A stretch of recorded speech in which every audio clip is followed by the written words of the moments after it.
যদি আল্লাহ তোমার সবচেয়ে প্রিয় জিনিস চাইতেন, তুমি কি তা ছেড়ে দিতে পারতে?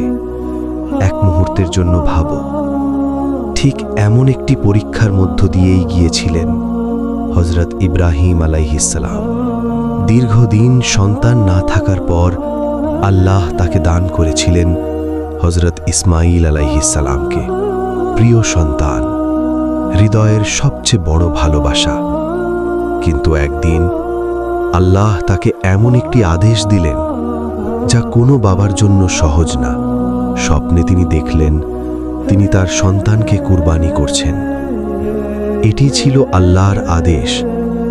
আর সবচেয়ে আশ্চর্যের বিষয় হল, তিনি আল্লাহর আদেশের সামনে থেমে যাননি, কারণ তার ভালোবাসার চেয়েও বড় ছিল আল্লাহর প্রতি ভালোবাসা। আর যখন তিনি ইসমাঈল আলাইহিসসালামকে বললেন, তখন তিনি উত্তর দিলেন, হে আমার পিতা, আপনাকে যা আদেশ করা হয়েছে তাই করুন। ইনশাআল্লাহ আপনি আমাকে ধৈর্যশীলদের অন্তর্ভুক্ত পাবেন। এটাই কুরবানির আসল শিক্ষা। কুরবানি শুধু পশু জবাই না, কুরবানি হল আল্লাহর জন্য নিজের প্রিয় জিনিস ত্যাগ করা, নিজের অহংকার ছেড়ে দেওয়া, গুনাহ থেকে ফিরে আসা। আজ আমরা পশু কুরবানি করি, কিন্তু নিজেদের বদলাই না। তাহলে কুরবানির শিক্ষা কোথায়? আল্লাহ শুধু মাংস বা রক্ত চান না, তিনি দেখতে চান তোমার হৃদয়ে কতটা তাকওয়া আছে, তুমি তাকে কতটা ভালোবাসো।